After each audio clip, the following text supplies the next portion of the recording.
Hey everyone, welcome back to my channel. I hope you all are doing great.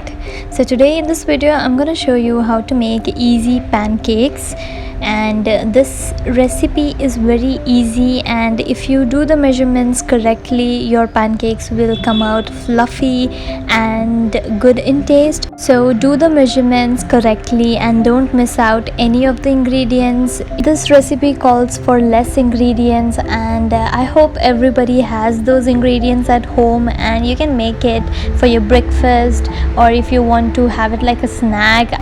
I don't only eat these for breakfast, but I always have it like a snack, or whenever I feel hungry in the midnight I make it and I have it. I share it with my sisters as well. Before making these pancakes you have to keep all your ingredients ready, and first step is to sieve the flour and baking powder. Sieving incorporates air in the dry ingredients, which will make your pancakes fluffy, and this will help to remove any dust particles or dead insects which are maybe present in your dry ingredients. Next step is to crack the eggs in the liquid mixture what we have measured.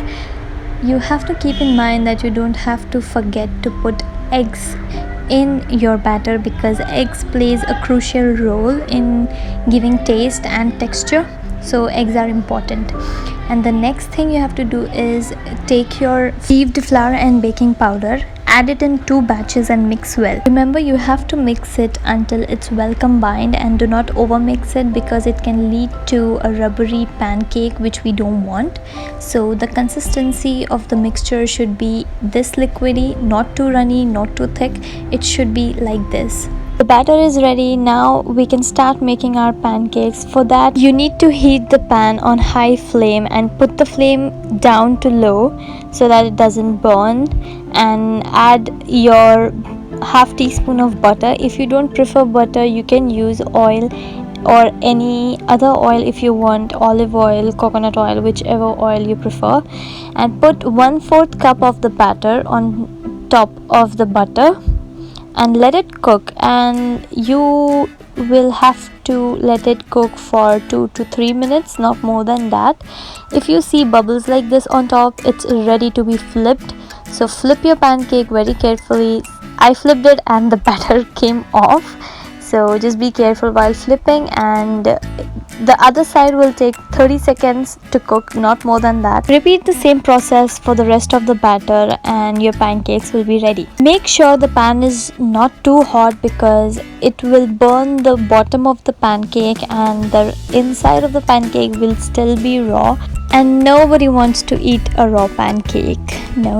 And this amount of batter approximately gives you around 10 to 11 same size of pancakes, so you have to maintain a moderate size. So for the topping I'm going to use dark chocolate today. If you don't have dark chocolate at home, no worries, you can use whichever chocolate you have, or if you don't want to have it with chocolate you can top it with some honey or compote if you like, any fruits, anything. But for today we are going to use dark chocolate, so for that I'm going to chop the chocolate as finely as I can, and I'm going to put it in a heat proof bowl so that it doesn't break when I keep it in hot water. You can also melt this chocolate using a microwave. It is much easier, but if you are not habituated to using a microwave then you can maybe burn your chocolate. So I feel like this method is safe. You have to put hot boiling water in a heat proof bowl, and don't spill it like I did, and you have to put the chocolate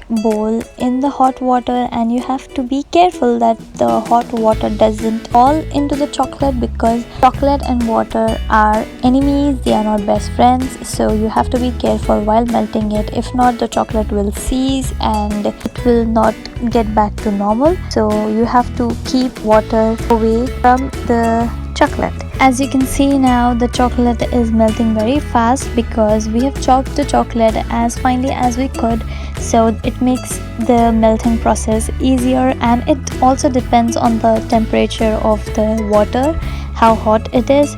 And you can do the double boiling method also, but still some people mess with that also. So This method is easy and anybody can melt your chocolate this way, and you can see the shine in the chocolate. So now our pancakes are ready. You can pour the chocolate on top of the pancakes. You can see how drooling this is, and truly this was the best moment of my day when I made these pancakes. Yum! You can add some butter on top. This is totally optional, and you can dust some icing sugar on top. This is also totally optional. I did this for the video. It's optional. I did it for the presentation. If you don't want to, if you don't have icing sugar at home, don't panic. You can skip this step. And let's have a look on our beautiful pancakes. My mouth is watering while watching this, and I definitely recommend you guys to try this at home, make it and enjoy it with your family, and or else enjoy it alone by yourself. Look how soft and moist they are. If you liked my video, please give it a thumbs up, subscribe to my channel, follow me on Instagram, add me on Snapchat to watch behind the scenes, and I will see you in my next video. Bye.